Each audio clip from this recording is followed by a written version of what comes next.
Ladies and gentlemen, welcome back to episode 17 of the Danger Ranger podcast. I'm your host, Zach Allard, and I'm here today with my good friend, Sam Shumate, the Shumaster. Shumate, he was a tab in my platoon when I first showed up as a private, and then he was my team leader for a little bit. And then I think you didn't ever become a squad leader in 3 Alpha, did you? Were you for a little bit? No. I was for a little bit when COVID was kind of weird. Yeah. And running rampant through battalion. but no, I mean pretty shortly after that. Like after everyone actually had to start going back to work. That's when I went over to HHC. To HHC, that's right. Yeah. Okay. So we've been on a couple deployments together.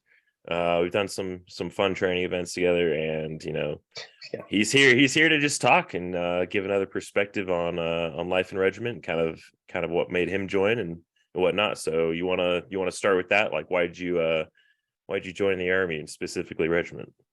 Yeah, man. Whenever I first was thinking, I've always kind of wanted to join. My dad was in the Army, his dad was in the Army, his dad kind of, generational thing. It was always kind of interesting to me. And even growing up, I don't remember my dad being in the Army, but after 9/11 happened, he joined the National Guard, even though he was old, dusty, and kind of getting to see a little, not quite the firsthand experience because it is 2 completely different realms, but being able to see at least a little bit into that, it always kind of was interesting to me. And I was just kind of wanting to, fight for something more than myself and for people who couldn't, which kind of sounds like the cliche, whatever. But, every 4th of July, you're always just kind of sitting there looking up and just like, man, when I get old enough to join, like, that's what I'm going to do. And so after I graduated high school, I didn't really know what I wanted to do. I know I didn't want to go to college. And I kind of just wanted to live life a little bit. And that kind of got stale pretty quick. There's only so much like going out and drinking and hanging out with your high school buddies that you can do. So me and one of my good buddies decided, hey, you know what, let's join the Marines. We'll do the buddy system. And we'll just do it live. And so he goes and he enlists, and I go into that same recruiting office like a week later and tell them I want to enlist, and they go through the whole song and dance, and we get to like the tattoo portion, and they start asking me about how many tattoos I have, and I'm showing them and telling them. They're like, oh, well, you'd have to get a waiver because we only allow 5 tattoos to join the Marines. And I was like, oh, well, this doesn't sound like the place I need to be at all. He said, well, let me walk you down the hall where they don't give a damn about how many tattoos you have. And I said, my man, that's where I need to go. And walked into the Army recruiter's office. And realistically, I didn't even really know that I wanted to be a Ranger at first. I just knew that I wanted to go and be an infantryman. That was all I knew I wanted to do. Hey, I want to go be an infantryman. And I thought I'd be pretty good at it because semi-athletic background, been doing some sort of like sport or something, being outside since I was in kindergarten. Not like the kids nowadays. I know. Just sitting in their room watching your YouTube videos. Yeah, right. Oh man. But so I go in and they're like, all right, well, we'll give you like a practice ASVAB just to kind of see, where you're at, just so that we don't get your hopes up for something. And, which kudos to them. They set some pretty realistic expectations going in there. At least my recruiting office did, everybody else's, results may vary, but yeah. But, after the practice ASVAB, they were like, oh, well, you could probably go Ranger if you wanted to. And I was like, oh, let me do a little bit of research. And of course, I had seen him in video, like in Call of Duty. 2009 recruiting video. I was like, bro, let's go. That would be badass. And not really knowing what they didn't really know a whole lot about it. I was just like, yeah, dude, special operations, let's do it. And I was like, yeah, I'll figure it out on the go. And, went and within like a couple days after that, went to go take the ASFAB.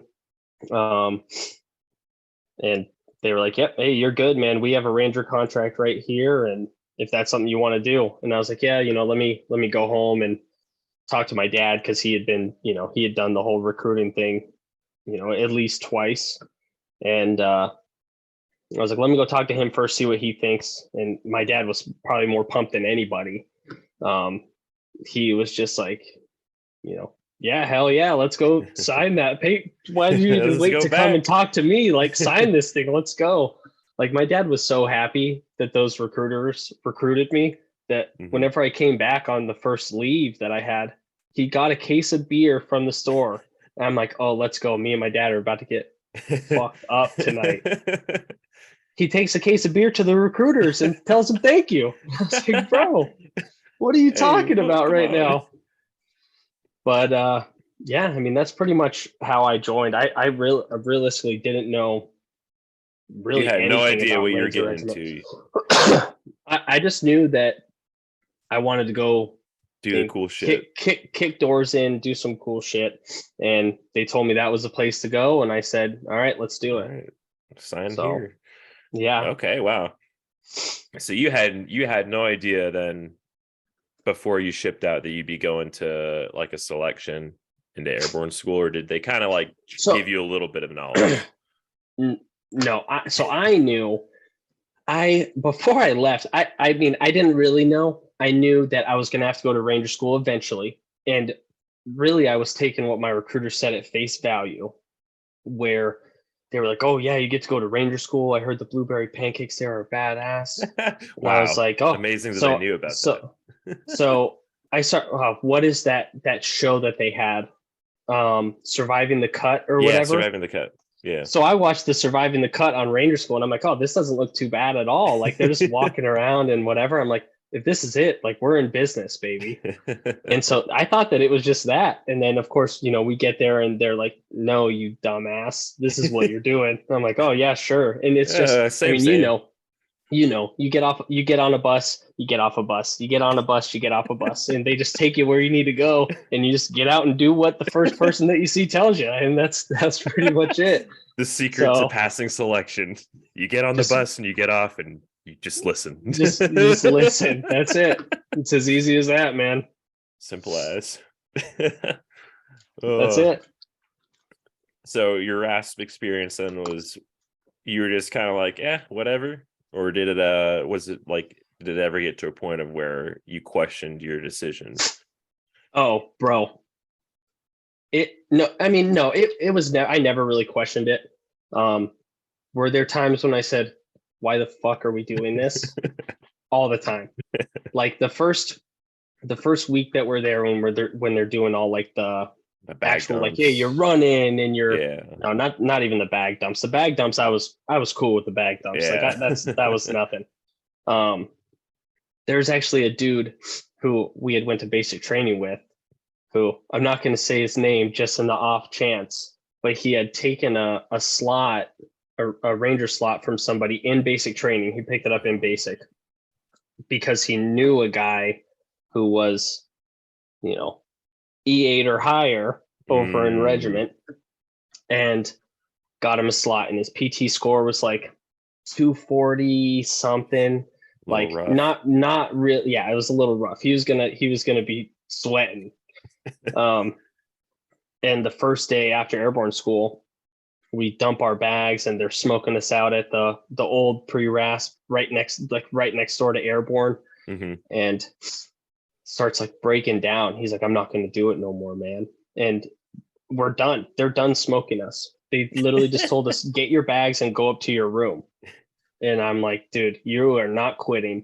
There are too many people I knew who were, I don't want to say better than him, but more primed for success and better than him that should have been there that weren't. And I was pissed and I did not want to let him quit until one of the cadre was like, listen, motherfucker, get the hell up those stairs or else you're going with him. Yeah. And I said, yep, good luck, brother.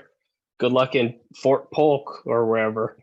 But no, the only time in RASP was after that first week doing all like the runs and like I don't remember if you do a RPAD or whatever physical activities you have to do in the first week. It's like there's like I mean, it might have changed, and we went at least within a couple years of each other, so it's probably somewhat similar. But there is like the Doughboy Stadium run, where they take you there and you do a bunch of PT at the stadium, and then you have like that 6 mile ruck death run like the next day. Yeah, where it's just a sling fest. Yeah, if you're in the back, no running. Yeah, stop. Why are you running? Stop running. And it's like, I'm trying to catch up, man. What do you want me to do? I can only walk so fast. Yeah. There's that. I can't remember the other events. I'm sure it's just runs. Yeah, they either way, they literally just fuck you down. Yeah. Yep. And fuck down. We had so many people heat cat that they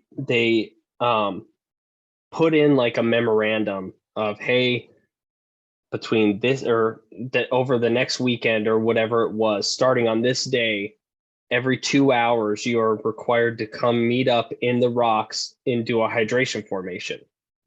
And so the first day is, Saturday, we roll out of bed at 9 o'clock for that first formation, and everyone has to have their 2-quart with them. Mm-hmm. And we go down, they walk around, check everybody's, make sure it's full. And they make you drink it. Everyone has to drink it, and then you have to hold it up over your head. All right, be back at 11. It's like, dude, it's 9:30 right now. And so for every 2 hours for the next 7, on every weekend and whenever we were off, like you get off at, 5 and try to run down to the Airborne chow hall to go grab a little bit of extra food. You got to come back at 7 because at 7 o'clock, you're drinking more fucking water. You got to drink some more water, man. And so it was like to the point to where you just lived in your room, and it was like, ugh. But it was good for me because the only thing that you could do is drink water, sleep, and work out. Like that's all you had time to do. You didn't have time because none of us had cars. Yeah. You didn't have time to drive off to the mall or drive to go watch a movie or anything like that. You're just eating, sleeping, drinking water, and working out. And so it worked out, pretty well. But I mean, their whole loophole around it too was, oh, well, it doesn't have an end date on this memorandum, so we're going to do it every weekend. It was like, bro, you and I both know that it has an end date. It ends, 2 days after it started. Let's not play this game. But I mean, at the same time, looking back, it didn't have an end date. They're covering their ass. True. So, and they don't give a shit about my opinion, so. But that was really the only thing.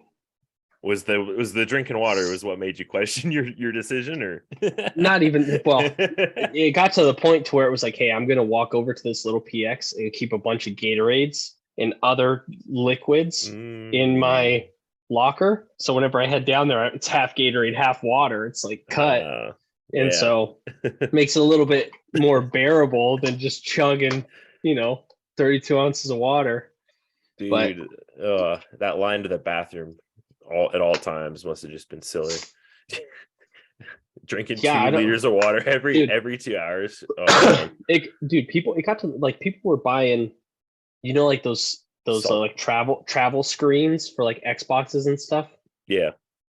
People were buying those and just setting up, playing video games in their room, not ever leaving, like not ever seeing the light of day, except for when you have to go out there. And it was, not, maybe at one point in time I would have thought about it, but I definitely wanted to go out and do stuff and soak up some vitamin D and not just wither away in that room, that giant open bay. But yeah. How was your coal range? Pretty standard? Yeah, I mean, you get fucked down in the morning, all the way from sun up to sundown. And I'll tell you what, I thought for sure I was going to get, I thought I was going to get kicked out during coal range because, you're doing day land nav, night land nav. You have to have your red lens on at all times. They have people walking around. If you turn your stuff off or if you fall asleep or whatever, you're done. Well, we had just had four dudes go out into the middle of the woods. 3 of them turn their red lens off. 1 of them keeps watch. They all fell asleep. They got found. All of them dropped. Well, I'm just walking around. I'm like, dude, I am sucking. So I sit down on a log. I'm looking at my map. And I don't think I fell asleep, but the next thing I know is I hear, "Hey, Ranger, where are you?" And I just opened my eyes and I just grab a stick. I said, "Right here, Sergeant." Some random intersection on this map. And he's like, "All right, good job." I'm looking around. I'm like, there's no way I just got that right. I didn't. He was just like, "Yeah, whatever, guy. At least you're not sleeping." Yeah, he was sleep checking. Not anymore. Because I was like, "Oh, fuck yeah, that's where I'm at." And I start walking the roads. I'm like, that is not where I'm at. So I'm looking around. Finally, I figure out, and I'm like, all right, I'm just gonna head back, dude. I just need to walk the whole time. Yeah. Or else I'm just gonna drone, and who knows. And I'd rather just walk myself to death than potentially fall asleep and do all this for nothing. Mm-hmm. But yeah, that was, other than that, pretty typical, doing the bag dumps and, "Oh, this guy is the reason why you're not getting to be done with the bag dumps and blah, blah. Oh, you want to keep a name tape in your fucking bag, huh?" And just whatever. It's just, they just do it just to weed out the weak. And there's you can tell there's a reason why they do it. You see it all the time, and it speaks numbers, man. There's I don't even know how many of our class actually quit during Coal Range, but there was definitely not half, but it was a significant number of people were not there after that week. Mm-hmm. Which, whatever. Hey, made the choice. So yeah, you graduated RASP, you got sent to 1st Ranger Battalion. How was it showing up at 3 Alpha for the first time? Well, everyone was gone. Oh, okay. Everyone was gone. Everyone was at NTC. Okay. Oh, yeah, the NTC and trip so, in 14, I think. Yeah. You showed up at 14? Yeah. Yep. And so the first person I met was okay. And so he he's just kind of showing me the ropes and showing me all the pictures from their last deployment and all that good stuff. And just hanging out, me and the FO that came with me. We painted the COF floor and just did a bunch of private shit. And then of course everyone comes back from the trip and I'm the new guy there. And everyone, everyone knows when there's a guy that they don't recognize. It's just who the fuck is this guy and why is he here? Why are you in my cage? Yeah. And so my team leader was like, "Hey, you're going to follow this guy around. Don't lose him." And of course, right after yep, roger that. He says, "All right, go wait outside the cage." He says, "Hey, just run around, lose him." And so his one job is to not even help. He's just running everywhere. I'm like, "What do you need? You need help with something?" He's like, "Yeah, hey, help him carry this." I'm helping people carry stuff. I look up, he's gone. And I'm like, "You gotta be fucking kidding me." And so I'm chasing after, trying to find him. Can't find him. Go back to the cage, and they're just staring there, looking at me. And I'm like, "Oh no, bro. What do you mean?" And yeah, but it was, I feel like pretty typical stuff. You definitely, had to earn my stripes and, prove that I deserve to be there before, people kind of opened up a little bit more. Mm-hmm. But, do what your team leader does do what your team leader does and says and shoot what your team leader shoots and you're good to go. Can't go wrong. Was there ever any one particular time at any point in your career before you became the person that was doling out the punishment instead of taking it that sticks out in your mind? I know there's one that I'm thinking of that you've told me. But this was when you were post Ranger school. Is it the "Hey God" story? It's not that one, but I would like to Oh, hear okay. that one. Okay, this one, this is probably my favorite like Ranger private story of all time. So the team leaders on top of 3 Alpha's cage, right? They had like that like classroom set up above Yeah, like on weapons, above or no was it above third? so above second. So Okay. we built weapons after that one because that one sucked, and we're like, oh fuck you won't let us use that, we'll build our own. But all the team leaders ran up there, and we're like, oh well, what are we supposed to do? Like, we're just sitting here doing nothing, and they would just yell down commands at us. And they said, if you guys need anything, just look into the sky and ask for God, and He will answer. And so they ask, one of the tabs, hey, go grab some of these batteries for this flashlight. It's kind of dark up here. And so they happen to be D batteries. So tab runs and gets them. I go with them. He says, hey, look up, say, hey, God, I have your D's, and then do the D's nuts joke. And I said, you got it. So I look up, I said, hey, God. And I just hear back down, what the fuck do you want, motherfucker? I'm like, I have your D's. And the tone of voice completely changed. Oh, hell yeah, you got my batteries. And I pause for a second, kind of look around. These nuts. And everybody, you just hear like shuffling at the top of the cages. Who the fuck? They're like trying to peek through the hole. Who the fuck said that? Who the fuck said that? And I'm just standing there like, oh, because there's nowhere you can run. They're gonna see you anywhere you go. And one of them yells, "Get on the fucking wall!" And so I like panic and kick my feet up and elevate my feet as high as you can, like I'm handstanding. He says, I meant to do an iron chair, but that looks much worse. Just stay like that. I was like, damn it. Fuck. And so then they're like, who told you to do that? Was it this person? Was it this person? And I'm just like, I'm not going to snitch. Sorry, like I can't snitch. Because the second I tell you who it was, you're going to start fucking them down. And then they're going to get me. So we're just eating it.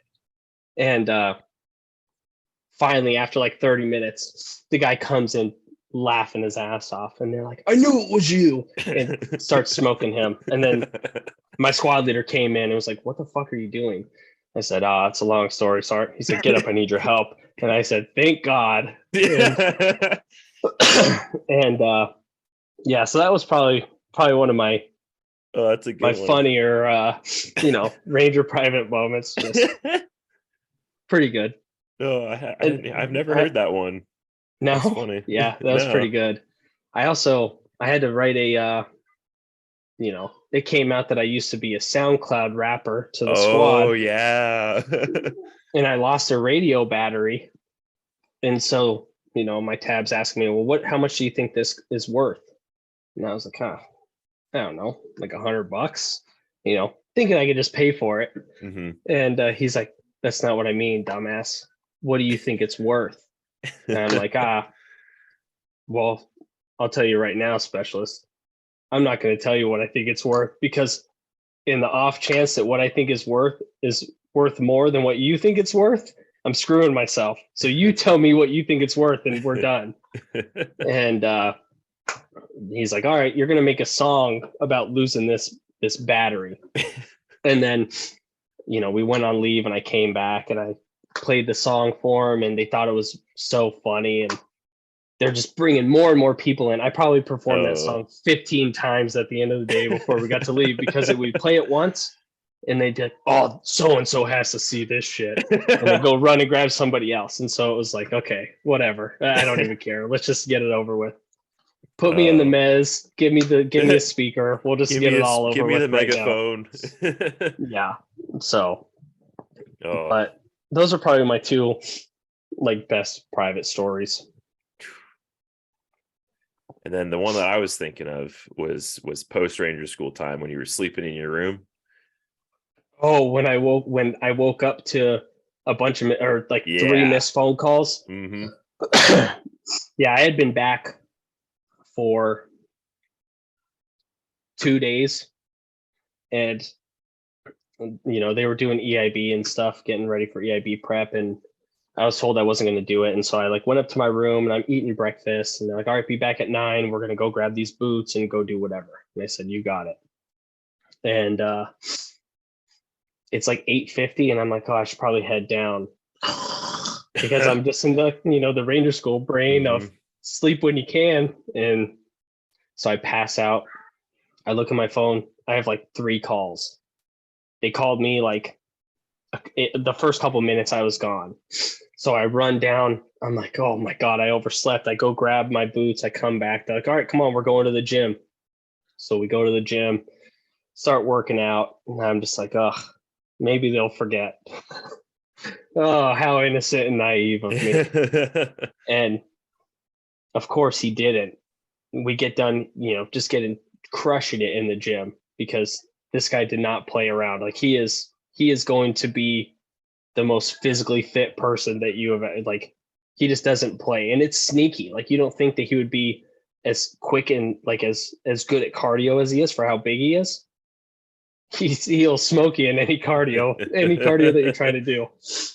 And so afterwards, he looks at me. We're walking back. He says, hey, do you want to pay now or later? I said, well, I'm going to pay now because if I'm throwing up, I'd rather it be before lunch than after lunch. I want to keep my food down. So let's just do it now. And so, just start sprinting around the formation and then go, run to the cage. He makes everybody leave. And then it's just like board of woe, iron chair, electric chair, all kinds of stuff. The board of woe. The board of woe is literally just like any sort of plank of wood that you can find wrapped in like a t-shirt or a towel or any other, surface to create friction on the floor. And you literally it's almost like a bear crawl, except for you don't move your arms. Your arms are planted on the board of woe, and then you're just driving your feet around.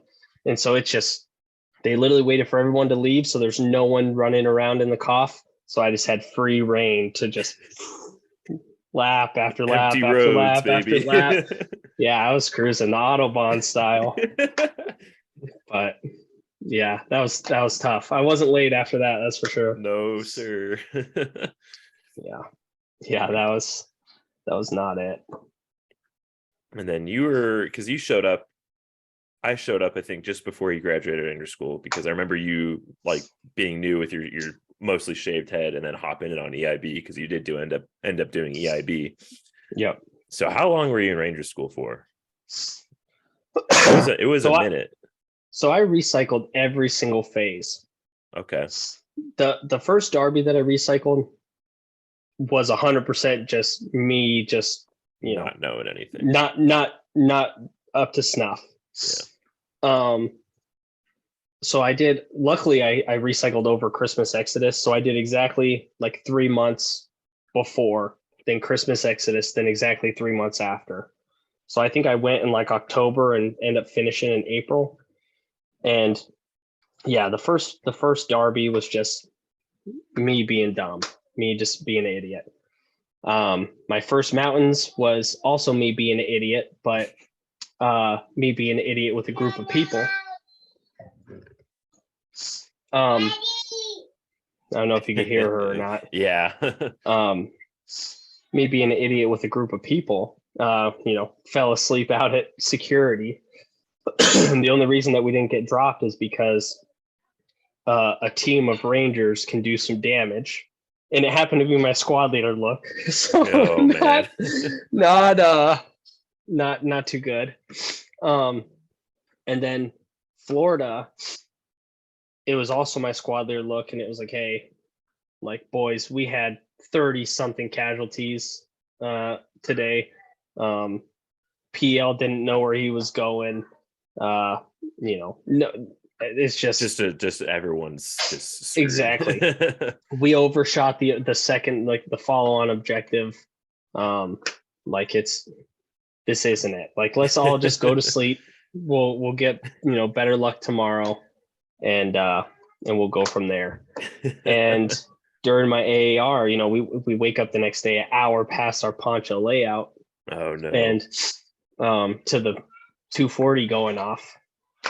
And during my AAR, they're like, yeah, I was going to give you a go until I walked in to the patrol base and everyone's sleeping. So no one gave a fuck. I was like, oh God, dude. So the other two I definitely did to myself. They're definitely self-inflicted wounds, but is what it is. Yeah.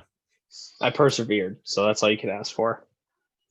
I mean, that's literally, people always ask, and they're like, "Oh, what's the sauce?" It's like, literally, like, the sauce is just so stupid. It's stupid easy. It's literally just don't give up. Don't give up.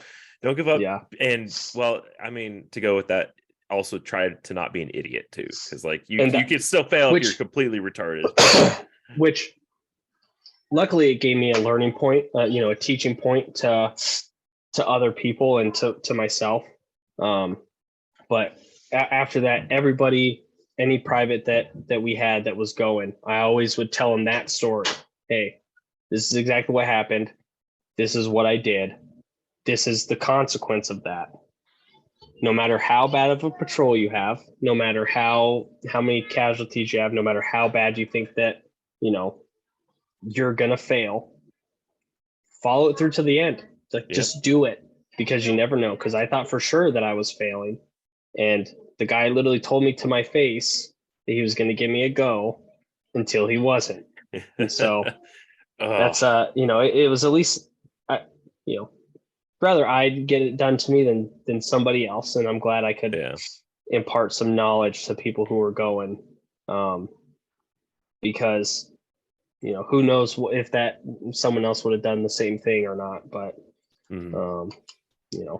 and that was always kind of my style too. Like, hey, there's no reason, if this is this far gone, there is no reason for me to take up any more of this. Like, let's let the boys, relax a little bit and do some, which maybe a little too for the boys on that one, but a little bit, yeah. Man. So deployments, you've been on, man, what is it? I've been on 4. 4? Okay. Yeah. And we went to Afghanistan together in 16, and then I was in school for the 17 one. And then we did Syria in 18. Did you go 19? The quick trip? No. The quick trip. You were on that one, but you didn't go to no, that was when we were having my daughter. Kid. Yeah. You missed out on good old times down in Helmand. Yeah, I bet. I bet I did. That bang bang chicken at the freaking Dwyer Chow Hall, sitting in the helicopters for 12 hours a day. You didn't really miss out. I had enough of that in 17. Yeah. 17. What was, you guys worked out at a field hospital somewhere in that area. We won't get specific about that. Yeah. We did. We like rotated on it. So it wasn't like the dudes who were there, they were living tough. Yeah. It was like, I felt bad going there and like, oh man, I can't believe this chow hall is this, because then you get there and everything is like, put into perspective. And you're like, oh man, we're living like kings where we're living. It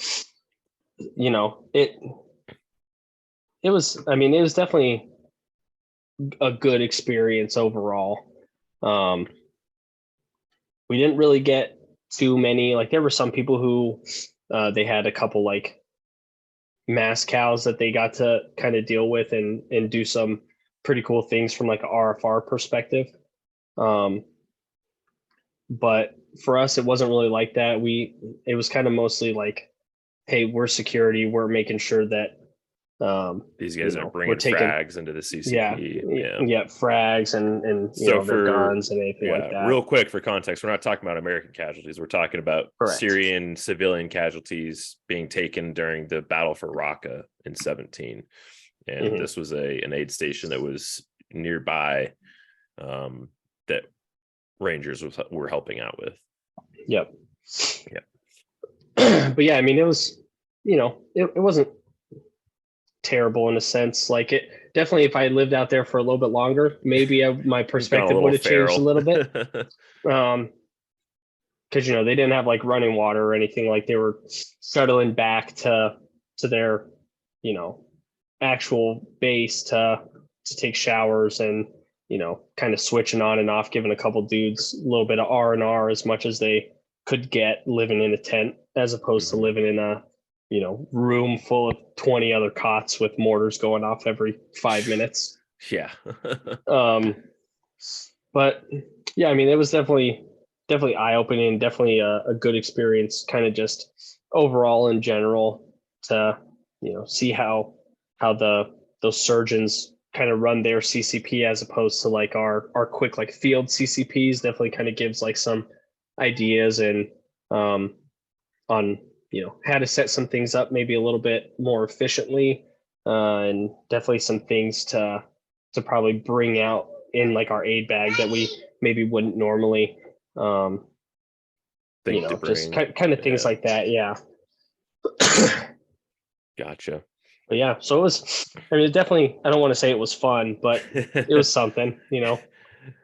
Yeah, it's unique. It's the thing about our deployments too is that we unfortunately never got one of those legitimate like team BAF where we're going out and killing people. Yeah, missions, where you are the task force. Where you're the task force, you're the guys going to do it. All of our deployments were like kind of like one-off, working with support. Other units as support for tier 1 or what have you.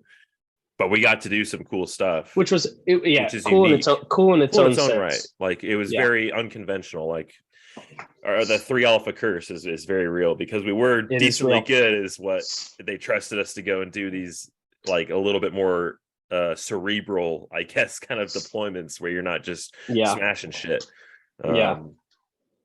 So Syria was cool. The 5-monther there. Syria was probably my favorite deployment. Yeah. Just kind of like where we were located, just all the everything about it. Like you're just kind of out there. Yeah. Cowboy is very cowboy. Very cowboyish. Just the food there was so good. Oh, Fat Kid Sunday, and the shawarmas. The shawarma. Yeah, the shawarmas were good. With that, what was that white sauce? There's like this garlic, like it was like tzatziki or something. Tzatziki, maybe. Dude, that shit was. So it kind of. I think it was probably tzatziki sauce by it. Okay. I just remember them bringing us food when we'd be sitting doing those, doing workout in the city. Yeah, and eating that stuff is just that was like the best. That was the best part about going out there to work. Yeah, to do anything. Yeah, like the first couple of times we went out there, they brought like full fucking spreads.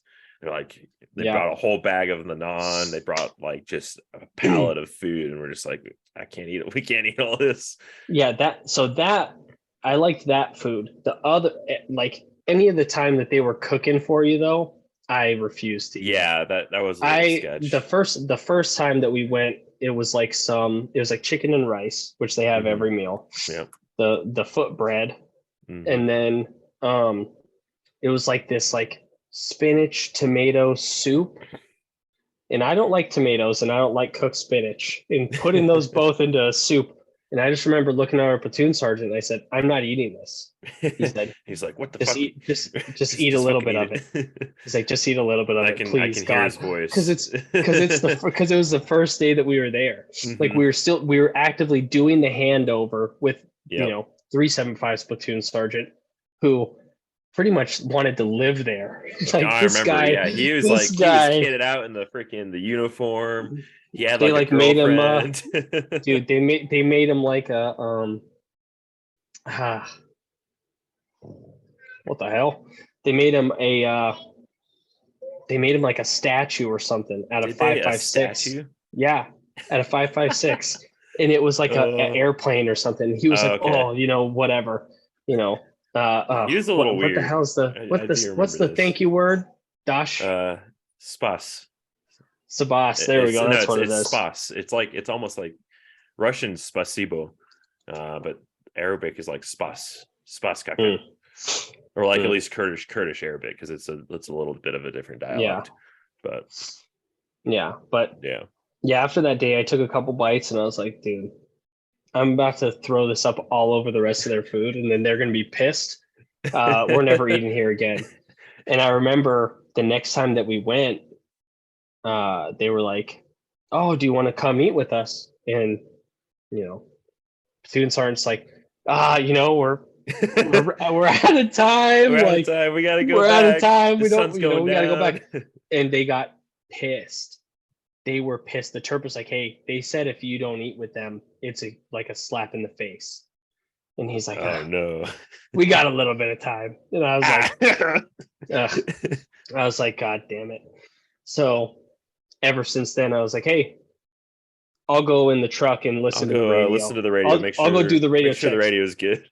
and so every time that we ate anywhere, just, hey, radio checks. Like, hey, we got food, or they would come up and knock on the door like, "Oh," and I'm like, radio, and nah, not for me. Yeah, they couldn't camp, or they couldn't cook at that one camp. No, they could not, dude. I only ate there, I think, like once, maybe twice, and yeah, it was just same. I went there like, but I went there all the time, and after the first time, it was nope, not doing it. I don't care. You guys can hate me all you want. I don't care. The most American thing that you can do. Not eating. I am not eating. I am not eating that. Oh, yeah. The camp we were on was pretty nice. It was nice too. Yeah. Old Ranger Row down there. Ranger Row. You had that. The little like campfire and the like awning built up over there. The MWR, which is just one of the chews converted to ping pong room. Ping pong room with all the couches and stuff. The gym. I loved the gym. That prison gym was the best. For how like small it was and how little equipment it had there. It was so good, dude. It was so good. It was, and I mean, the dudes we were supporting, they had their own periods where they're like, "Hey, we are going to go to the gym at this time." And it was like a 4-hour time. They're like, "Hey, we're going to go here. You guys don't come in. You guys can have the remaining 20 hours." We're like, "Love that. Let's do that." Because a lot of times it's like, "Hey, you guys can use the gym for this 2-hour period of time, and we're going to have it for the remaining 22 hours." Exactly. So, I mean, I think it definitely helped.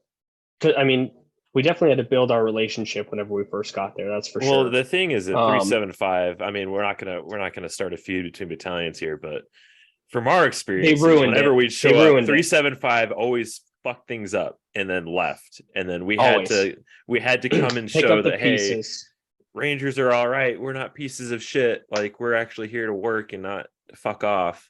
I mean, I'm sure they worked, but they just didn't do it in a not as hard as hardworking as we did. But that's kind of been my consistent experience, except for my handover when I went to Iraq in 21. Like, they actually gave a fuck, but it was also at that at the one spot where it's a little bit more chill. Anyways, but yeah, we have to build up the relationship with these other units, because it's not rotating out of the same time frame. So like, you usually rotate in and it's like halfway through the back half of theirs and it's the first half of yours. So when they rotated out too, I mean, they either put in a good word or it helped that there were a dude or two that we knew that either, came from 175 or, whatever the case may be, we had worked with previously.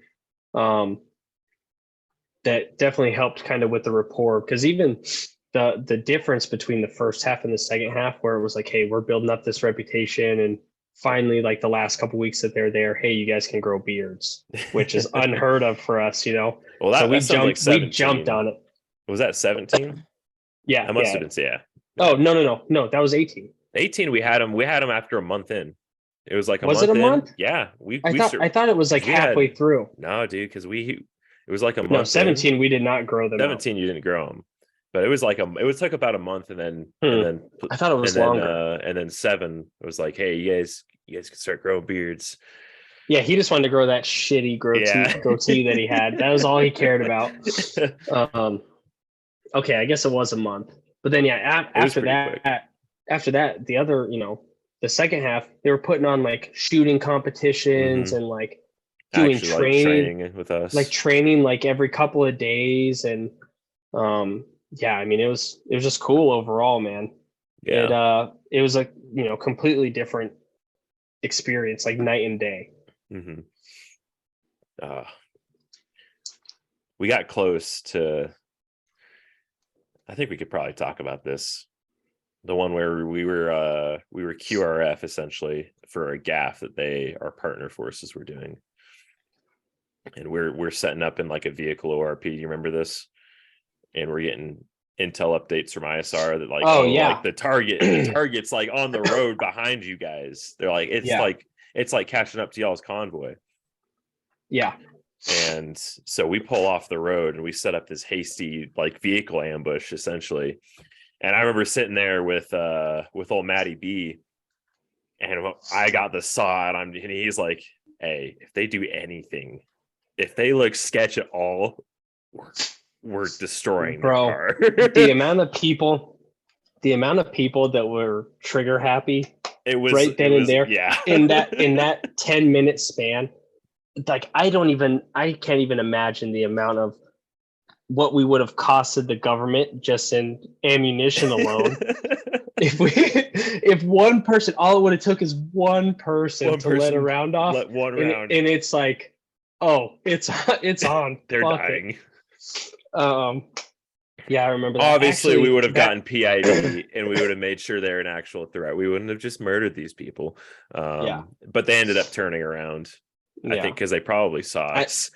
After that, actually, 7 during the nightly meeting, we set up like he had come up with like a vehicle ambush plan, like how we were going to position ourselves and who was going to be doing what, so there was no second guessing. Yeah. I was asleep the whole time in my room. Bob left me. I remember that. Yeah. Bob didn't even wake me up. And so they come back and I wake up and there's like 8 people. Hey, buddy, it's time to get up. I'm like, oh, time for the meeting? They're like, oh, no, you slept right through that shit. It's time to go get some food. And everybody noticed except for 7. 7 was the only one who didn't. And there was a couple other times, like when Brownie took over, where we were playing like PUBG Mobile. Oh God, I remember you guys were fiends on that. He's like, hey, you guys just stay in here and finish the game. We're gonna go. Just come to the meeting when you're done. And so, we stay. We walk in. He's like, did you guys win? Yeah, good. Like, with the meeting, it was like, dude, what the hell is going on? It did get a little silly and lax. For if there was a few parts where it was just like, man, we're a little too chilled out here out in Indian country. Yeah. But oh, dude, I remember it was freaking like the Terraria mobile too. That you and Bob, bro, me and Bob would stay up until breakfast the next day. We'd stay up till breakfast the next day and then sleep for like 4 or 5 hours and then be up for the day. And you don't realize how bright the sun is when you haven't slept for very long. And then you just, you're walking out and like you got the crusties in your eyes and you're kind of just like dodging the sun and stumbling to the pisser. Dude. Yeah. So far away too. Oh yeah. You had a pretty prime spot. I was prime. I was like right there, right by the washers and dryers, right by the wet chew. I was like, so my chew, I shared a wall with first. That must have been like very early on because he was at the very end. It was for 2 days. Yeah. And then he's until like, somebody much more important than me. No, at the front, I shared a wall with Heine. Oh, yeah. Then someone much more important than me came and they knocked on my door in the middle of the night and they said, is this your room? I said, yeah. They said, no, you got to go. And I was like, oh. You got to move on down the line. Because then at that point, everyone else is already, kind of solidified. Yeah. And it's like, I'm not just going to uproot these dudes. Just so I can. That was nice of you because you definitely could. Just so I could have, yeah. Just so I can be closer to the pisser. Like that's not me. Yeah. So I just, and it ended up working out good. I was right next to Doc. Mhm. And then, yeah, so it was, it ended up working out. Dude, But yeah, that's not me. I wasn't just gonna Yeah, snatch you were these things from these never that dudes. dick for the sake of being a dick. I when I was, like a private and you were a tab and what have you, like there was definitely tabs in the platoon who were looking There back on always it. I'm are. grateful. I'm grateful that they were dicks because they kind of made me do a lot of self introspection. But they're like dudes that you just like, man, this guy's an asshole for no reason, and he's always gonna just do whatever the fuck he wants and make you Yep. feel like shit, which Yeah, is gonna happen. But and I'm thankful for those guys too, because they allowed me to not have to be like that, and I mhm, could be more of how my kind of leadership style was, where you act like a man, get treated like a man, kind of thing. exactly. Especially when, like, you know, at the point of kind of where we were when I actually went over and to join the squad. Mhm. Um, you know, everyone was a little bit older. They'd been there for a little bit of time, and um, we didn't have any like super cherry dudes, Yeah, which first was that was that all good. changed shortly after, and then my demeanor changed to reflect the situation. But Oh my god, yep. I know who you're talking about. yeah, if you're watching this, you know who the fuck you are too. I'll call you right now and tell you, I can't find the road. dude. It's like, where is this guy? I thought he was. I mean, Oh, he's done. He's gone. me and Bob were sweating, bro. We were Yep. sweating. That We were was like sweating. the golden, I think that was like the golden era, was like when it was Brownie and you and Bob and then the rest of us. That was like primo first squad days. Yeah, And then it was primo again when it was me and Jimmy. Me and Jimmy and McConnell. And we were just running that. yeah. But yeah, there is a I've got a couple questions from people. I posted a little community poll. Um and I always get questions about officers, and it's like, bro, I wasn't an officer. Like but I guess we can kind of speak on officers as like what good elements or what elements of a good officer did we observe, like for the dudes who were like legit, like the PLs that we've had and So, the company commanders we've had. What stands out in your mind that made them a good officer? I think PL and company commander, they're probably different, a little bit different.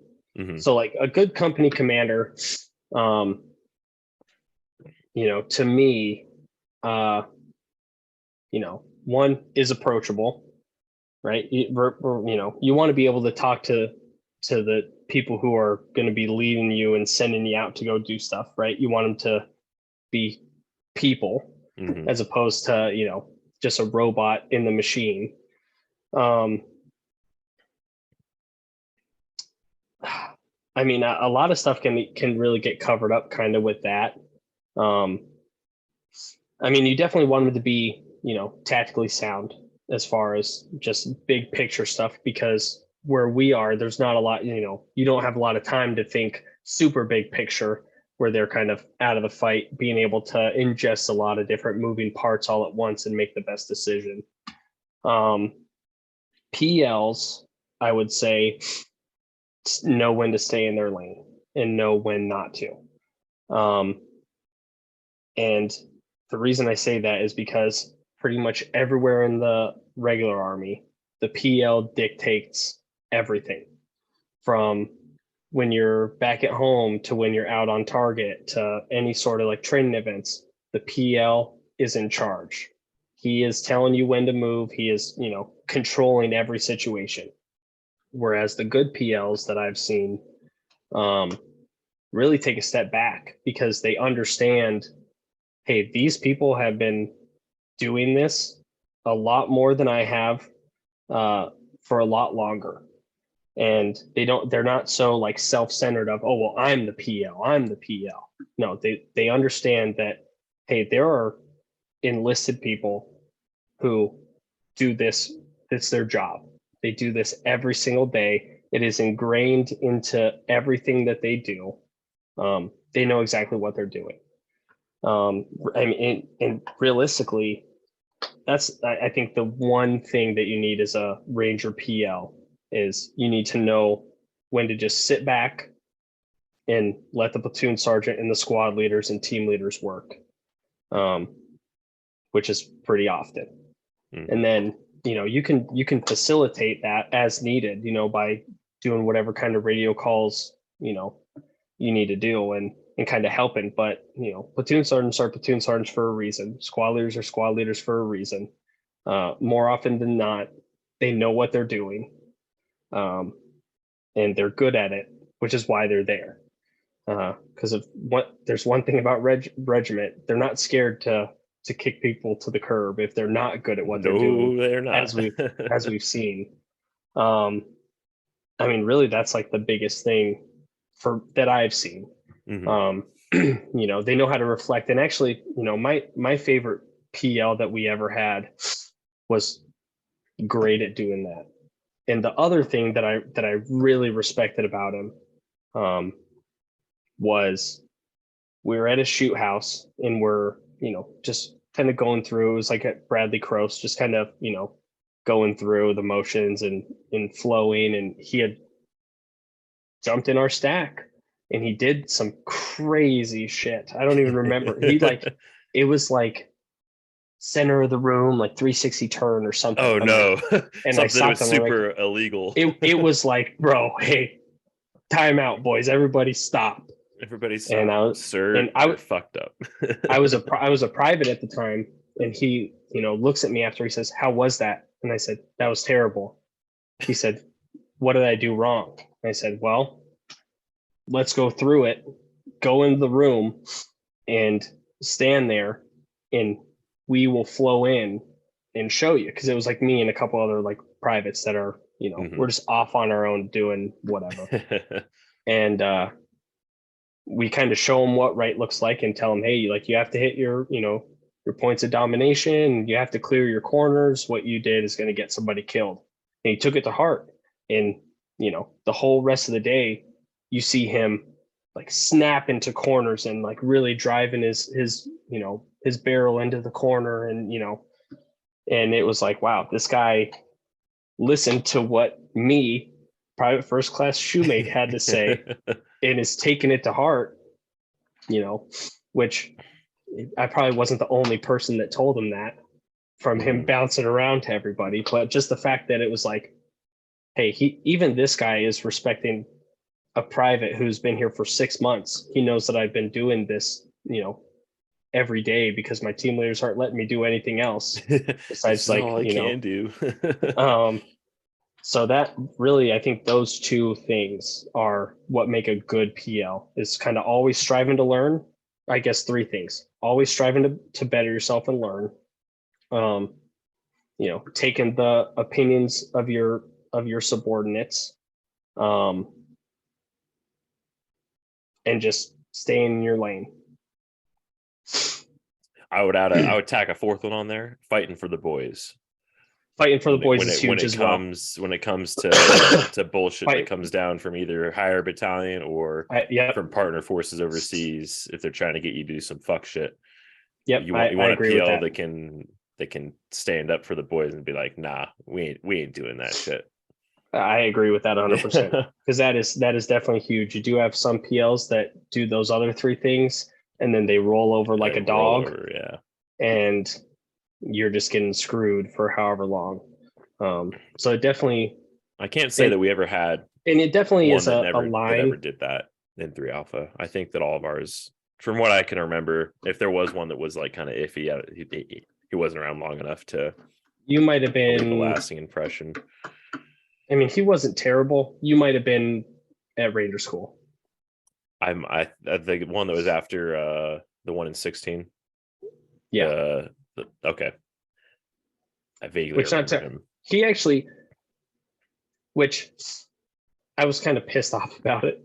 He actually told me after that deployment in 17, if I could give a most improved award over this deployment, I would give it to you. Ow. And I looked at him and I was like, really, motherfucker? Which you mean? it probably came from somewhere that, you know, that he wasn't like He wasn't trying to be a dick. being an asshole, Yeah. but he was, if you're watching, you were kind of an asshole. Well, we've been running this for about an hour, which is about as long as I usually like to make these. Yeah, man. So we can wrap it up. You got any one sentence of advice aside from don't quit for dudes who want to be a ranger?